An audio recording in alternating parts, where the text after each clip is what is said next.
22 સપ્ટેમ્બરથી નવરાત્રી મહોત્સવનો ભવ્ય પ્રારંભ થઈ ગયો છે। દર વર્ષની જેમ આ વર્ષે પણ પાટીદાર સમાજના ભાઈઓ બહેનો પારિવારિક માહોલમાં મન મૂકીને ગરબે રમીને આદ્ય શક્તિની આરાધના કરી શકે તે માટે કેન્સર હોસ્પિટલના લાભાર્થે અમરેલી શ્રી ખોડલધામ ટ્રસ્ટ કાગવડ દ્વારા નવરાત્રી મહોત્સવનું ઝાંઝરમાન આયોજન કરાયું છે।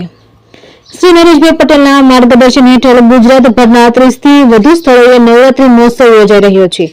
અમરેલી સહિત અનેક શહેરોમાં આ મહોત્સવને લઈને સમાજમાં ભારે ઉત્સાહ છે। અમરેલીના ખોડલધામ મેદાનમાં અદ્યતન સાઉન્ડ સિસ્ટમ, વિશાળ મેદાન, આકર્ષક લાઇટિંગ અને રંગબેરંગી સજાવટ ખેલૈયાઓને ગરબે રમવા માટે વિશેષ આકર્ષણ પૂરું પાડે છે। બહેનો અને દીકરીઓને નિરાતે ગરબે રમી શકે તે માટે સુરક્ષા વ્યવસ્થાઓને પ્રાથમિકતા આપવામાં આવી છે। મેદાનમાં CCTV camera, alert security team, વિશાળ પાર્કિંગ અને સ્વયંસેવકોની મોટી સંખ્યામાં વ્યવસ્થા કરાઈ છે। તારીખ 22 સપ્ટેમ્બરથી 2 ઓક્ટોબર સુધી રોજ રાત્રે ડીજેના સથવારે રાસ ગરબાની રમઝટ બોલાવશે। નાના બાળકોથી લઈને યુવાનો અને વડીલો સુધી સૌ ઉત્સાહપૂર્વક ગરબાની મજા માણશે।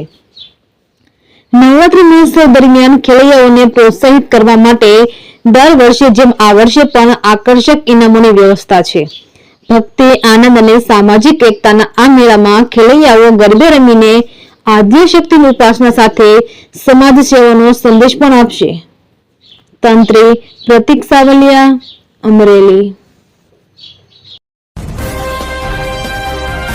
અમરેલી 24 ન્યૂઝ ચેનલને આવા જ લેટેસ્ટ ન્યૂઝ જોવા માટે અમારી સાથે જોડાયેલા રહો અને સબસ્ક્રાઇબ કરો, બેલ બટન દબાવીને નોટિફિકેશન ઓન કરો।